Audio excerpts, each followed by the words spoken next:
दोस्तों, आज मैं आपको जिस मूवी के बारे में एक्सप्लेन करने जा रहा हूँ वो हाल ही में रिलीज हुई सीक्रेट ऑफ कलिंगा नाम की एक Malayalam mystery horror thriller film है। इस फिल्म का कॉन्सेप्ट यह है कि केरला में मंदाकिनी फॉरेस्ट नाम का एक बहुत ही रहस्यमय और घना जंगल है जो कि काफी निगूढ़ और डरावना माना जाता है। उस जंगल के ठीक बगल में एक इंजीनियरिंग कॉलेज है और कॉलेज मैनेजमेंट ने स्टूडेंट्स को उस जंगल के अंदर जाने से सख्ती से मना किया हुआ है। वहाँ जाना स्ट्रिक्टली रेस्ट्रिक्टेड है क्योंकि पहले भी उस जंगल के अंदर गए कई लोग रहस्यमय तरीके से मारे गए और उनकी डेड बॉडीज वहाँ से बरामद हुई थी। खास तौर पर उस जंगल के अंदर एक कुआं है जिसमें लोग मानते हैं कि एक बुरी आत्मा लोगों की बलि ले रही है, इसलिए सब बहुत डरे हुए हैं। फिल्म का हीरो उस जंगल की मिस्ट्री की और वहां जाने वाले लोग आखिर रहस्यमय तरीके से क्यों मर रहे हैं इस पर रिसर्च कर रहा होता है और सच जानने की कोशिश करता है। तो आखिर उस मंदाकिनी फॉरेस्ट का मिस्ट्री क्या है? जंगल के अंदर जाने वाले लोग रहस्यमय तरीके से मरकर उस कुएं के पास ही क्यों मिलते हैं? और जैसे जैसे फिल्म आगे बढ़ती है वैसे वैसे रिवील होने वाले अनएक्सपेक्टेड और शॉकिंग ट्विस्ट क्या हैं, चलिए इस वीडियो में देखते हैं। फिल्म के पहले सीन में हम घने मंदाकिनी फॉरेस्ट के पास वाले श्री कृष्णा इंजीनियरिंग कॉलेज को देखते हैं जहां हर कोई जाने से डरता है। उसी जंगल के अंदर एक लड़का जंगल में पैदल जा रहा है। वो लड़का जैसे ही उस जंगल के अंदर थोड़ा दूर पैदल जाता है वैसे ही उसे अचानक से कुछ अजीब सी आवाजें सुनाई देने लगती हैं। इतने घने जंगल के अंदर ये आवाज आखिर कहाँ से आ रही है, ये देखते हुए जब वो लड़का आगे बढ़ा तो उसे एक पुराना कुआं दिखाई दिया। जैसे जैसे वो उसके के पास जाता है उसे सुनाई देने वाली वो आवाजें और भी ज्यादा तेज और साफ होने लगती हैं। तभी उस कुएं के पास अचानक एक लड़की आ जाती है और मंत्र पढ़ना शुरू कर देती है। देखते ही देखते वो लड़का हिप्नोटाइज हो जाता है और उसकी आंखें सफेद पड़ जाती हैं। अगले ही पल वो लड़का उस पुराने कुएं के अंदर कूदकर सुसाइड कर लेता है और मर जाता है और यहीं पर ये सीन कट हो जाता है। अगले दिन जंगल के अंदर गए एक लड़के ने सुसाइड कर लिया है और वो मर गया है। ये बात कॉलेज मैनेजमेंट को पता चलती है।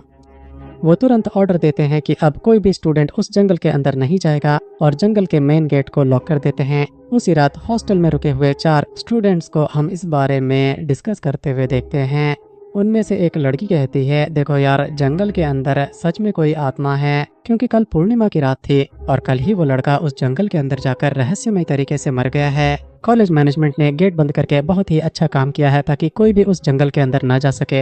ये वाकई एक सही फैसला था। तभी दूसरी लड़की हंसते हुए कहती है, तुम लोग आज के इस आधुनिक जमाने में भी इन भूत प्रेत और आत्माओं पर यकीन करते हो? जैसा तुम सब सोच रहे हो, उस लड़के को किसी भी तरह की आत्मा ने नहीं मारा है। उसने खुद ही सुसाइड किया है और अपनी जान दे दी है क्योंकि मैंने उस लड़के के बारे में पता किया है। वो बहुत ज्यादा ड्रिंक्स करता था। मेरे हिसाब से वो नशे में जंगल के अंदर गया और उस कुएं में कूद गया, वो मर गया और कुछ नहीं। मैं अभी प्रूव करती हूँ, सब मेरे साथ चलो।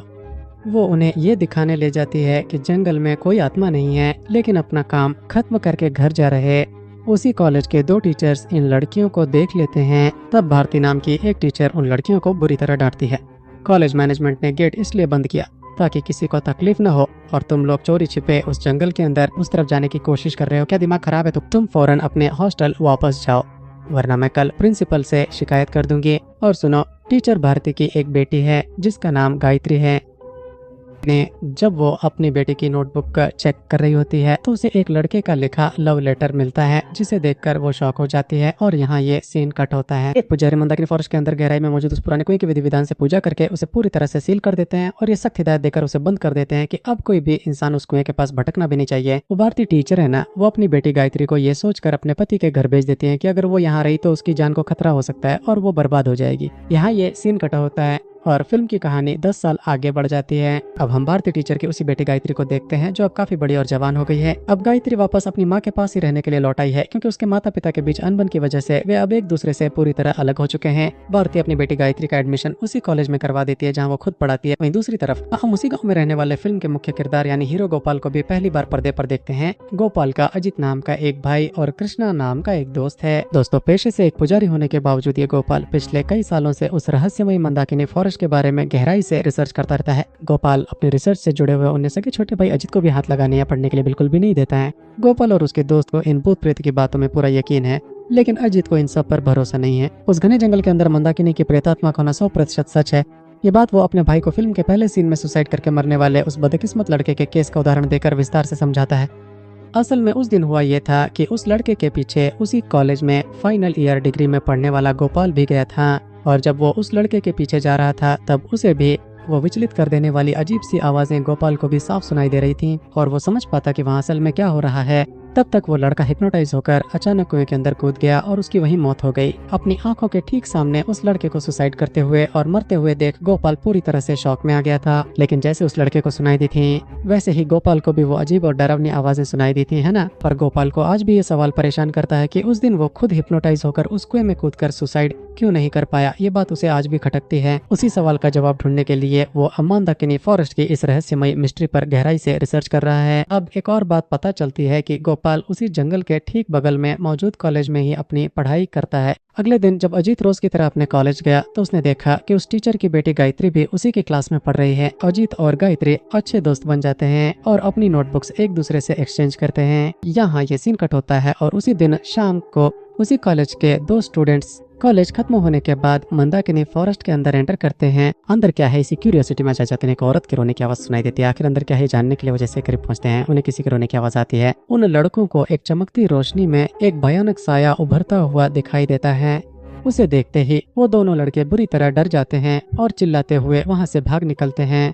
सीन कट होता है, सिक्योरिटी गार्ड का काम करने वाले अकबर को देखते हैं। उसी रात हम देखते हैं कि उसी कॉलेज में अकबर नाम का एक आदमी सिक्योरिटी गार्ड के तौर पर काम कर रहा है। अकबर की बातों से पता चलता है कि कई साल पहले वो और गायत्री की माँ टीचर भारती एक दूसरे से प्यार करते थे, लेकिन दोनों के धर्म अलग होने की वजह से उनके घर वाले इस शादी के लिए बिल्कुल भी राजी नहीं हुए और उन्होंने साफ मना कर दिया। यहाँ ये सीन कट होता है और अगली सुबह हम देखते हैं कि कुछ स्टूडेंट्स मंदाकिनी फॉरेस्ट का गेट खोलने के लिए प्रोटेस्ट करना शुरू कर देते हैं। यहाँ सीन कट होता है और फिर उस जगह की पूरी हिस्ट्री बताने के लिए एक फ्लैशबैक दिखाया जाता है। दोस्तों, 100 साल पहले की बात है। कलिंगा साम्राज्य पर कृष्णवर्मा नाम के एक राजा शासन करते थे। कहते हैं कि कृष्णवर्मा के पास जो सेना थी वो आज तक किसी भी युद्ध में कभी नहीं हारी थी। वो इतनी ज्यादा स्ट्रांग हुआ करती थी। कृष्णवर्मा के किसी भी युद्ध में कभी न हारने की असली वजह उसकी अपनी बेटी मंदाकिनी ही थी।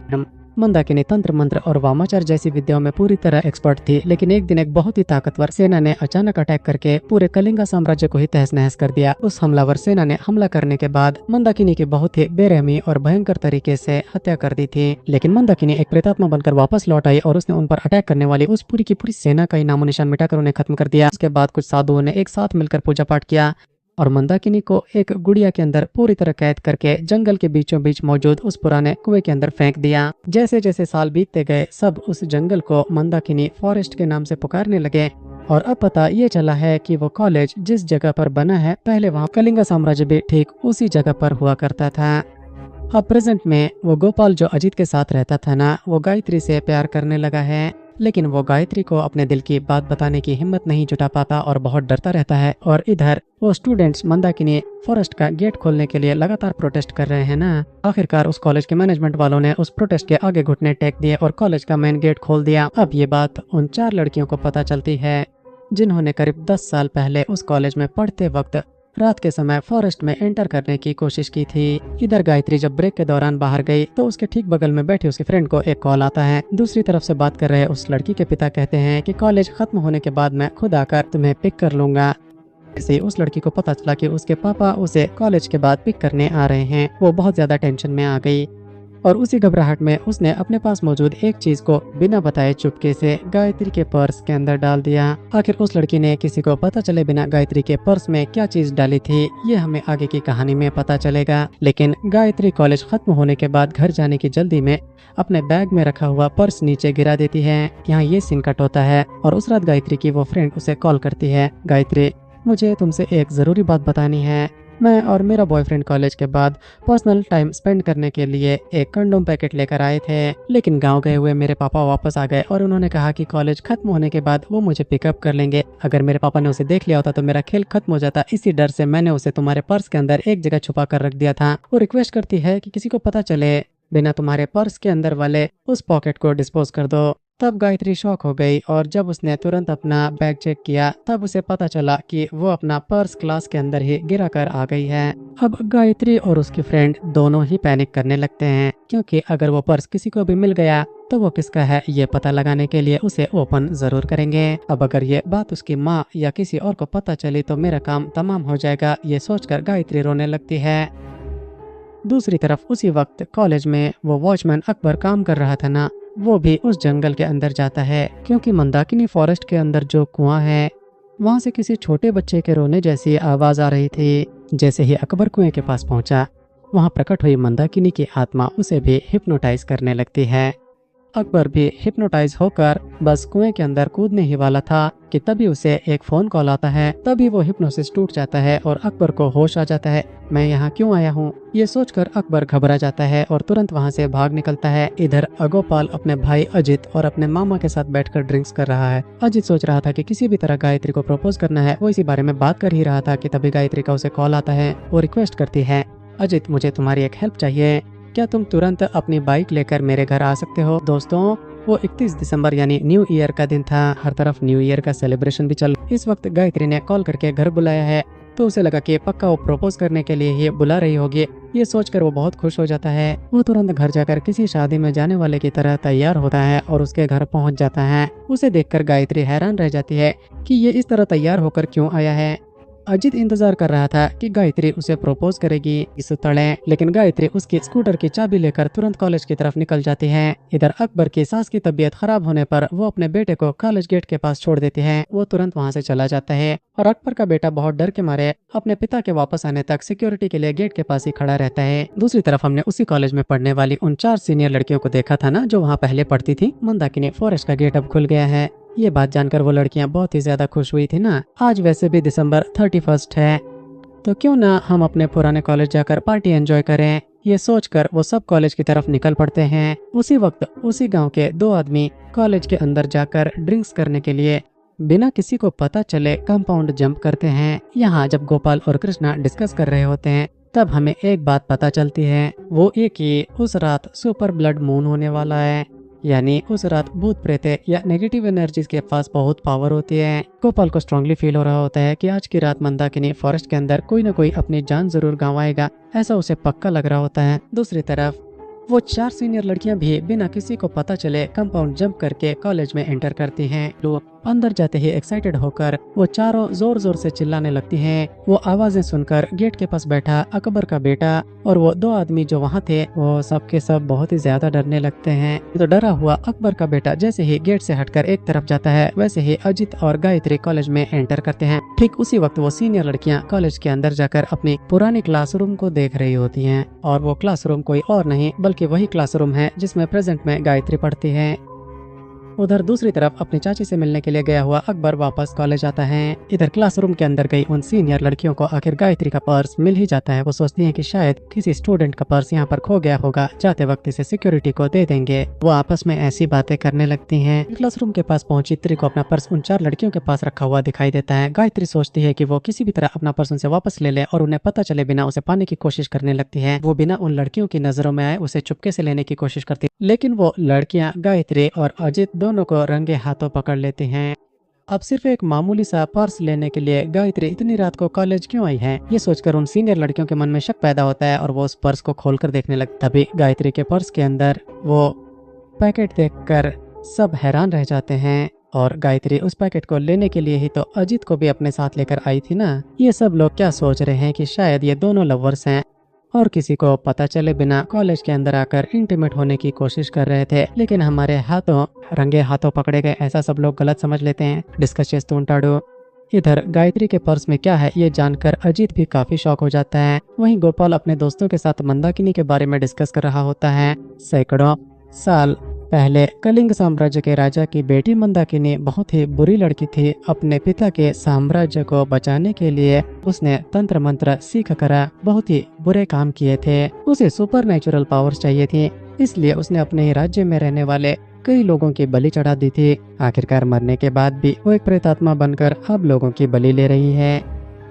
तो मेरी रिसर्च के हिसाब से अब तक उस कुएं के पास जो भी मरे हैं वो सब पूर्णिमा के दिन ही मरे हैं। मंदाकिनी की प्रेतात्मा हर पूर्णिमा के दिन उस कुएं के पास एक एक करके लोगों की बलि लेती है। इधर गायत्री आखिरकार उन सीनियर लड़कियों से अपना पर्स वापस ले लेती है और अजीत को, जिसने उसे गलत समझा था, उसे सब एक्सप्लेन करती है कि आखिर वो पैकेट उसके पर्स में कैसे आया था। वो उसे एक एक करके सब कुछ विस्तार से बताती है। तभी उन दोनों के बात करने की आवाजें वापस आए अकबर को सुनाई देती है और वो हाथ में टॉर्च लेकर अंदर आता है। अब अगर कॉलेज सिक्योरिटी ने हमें एक साथ देख लिया तो हमारी कहानी यही खत्म हो जाएगी। ये सोचकर कि अब हमारी कहानी खत्म हो गई है, दोनों बुरी तरह डरकर मंदाकिनी फॉरेस्ट गेट की तरफ भागने लगते हैं। जैसे ही उन्हें ये पता चलता है कि सिक्योरिटी अंदर आ रही है, वो 4 सीनियर लड़कियां भी उसी जंगल की तरफ भागने लगती हैं, लेकिन भागने की हड़बड़ी में वो 4 लड़कियां एक एक करके अलग अलग दिशाओं में निकल जाती हैं। तभी गोपाल का बताया हुआ वो ब्लड मून भी शुरू हो जाता है। जाहिर सी बात है कि अब उस प्रेतात्मा मंदाकिनी की पावर और भी ज्यादा बढ़ गई होगी। सिक्योरिटी से बचने के लिए जंगल के अंदर भागते हुए अजीत और गायत्री आखिरकार उसी पुराने कुएं के पास पहुंच जाते हैं। अजीत को देखते ही मंदाकिनी उसे हिप्नोटाइज करना शुरू कर देती है और जैसे ही वो हिप्नोटाइज होने लगता है, अजित उस कुएं के अंदर जंप कर देता है। ये सब अपनी आंखों से देखते ही एक पल के लिए बुरी तरह डरी हुई गायत्री अपनी सुध-बुध खोकर वहीं जमीन पर गिर जाती है। तभी अचानक वो आवाज सुनकर अकबर, वो सारी लड़कियां और वो दोनों आदमी भी भागते हुए कुएं के पास आ जाते हैं और वहाँ बेहोश होकर जमीन पर नीचे गिरी हुई गायत्री को वो लोग तुरंत होश में लाने की कोशिश करते हैं। जैसे ही उसे होश आता है, गायत्री ने अजीत को कुएं के अंदर जंप करते हुए अपनी आंखों से देखा था ना, तो वो तुरंत कुएं के पास जाकर अजीत अजीत चिल्लाते हुए बहुत जोर जोर से रोने लगती है। जैसे पता चला कि अजीत ने कुएं में जंप किया है, अकबर तुरंत वहां पड़ी हुई रस्सी को कुएं के अंदर फेंकता है और ये पता चलते ही कि अजीत गोपाल का अपना भाई है, वो लोग तुरंत उसे कॉल करके सब इन्फॉर्म कर देते हैं।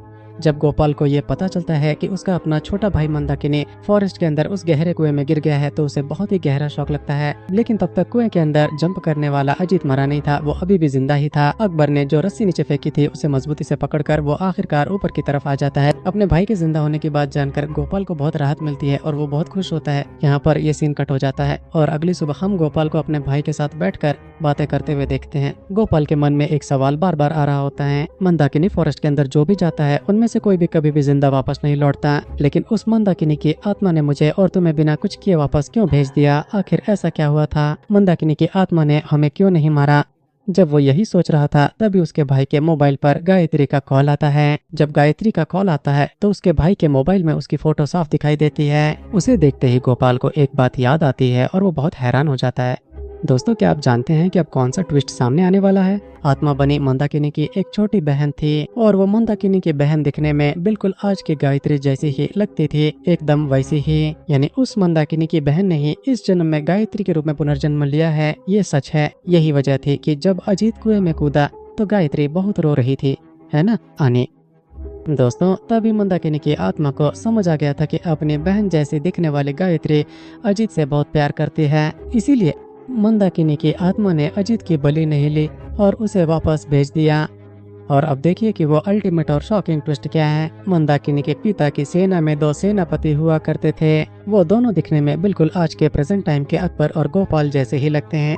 तो दोस्तों, इसका मतलब ये है कि गोपाल, अकबर और गायत्री इन सब ने फिर से वापस अपना पुनर्जन्म लिया है। और यही वजह है कि मंदाकिनी की प्रेतात्मा ने जब ये सब उस कुएं के पास गए थे तो इनकी बलि लिए बिना ही इन्हें वापस भेज दिया था। अब गोपाल को अपने रिसर्च के लिए ये तो आइडिया लग गया है कि वो मंदाकिनी और उसकी छोटी बहन असल में कैसी दिखती थी, लेकिन उसे अभी तक ये नहीं पता है कि वो और अकबर भी असल में पुनर्जन्म लेकर वापस आए हैं। इसी के साथ ये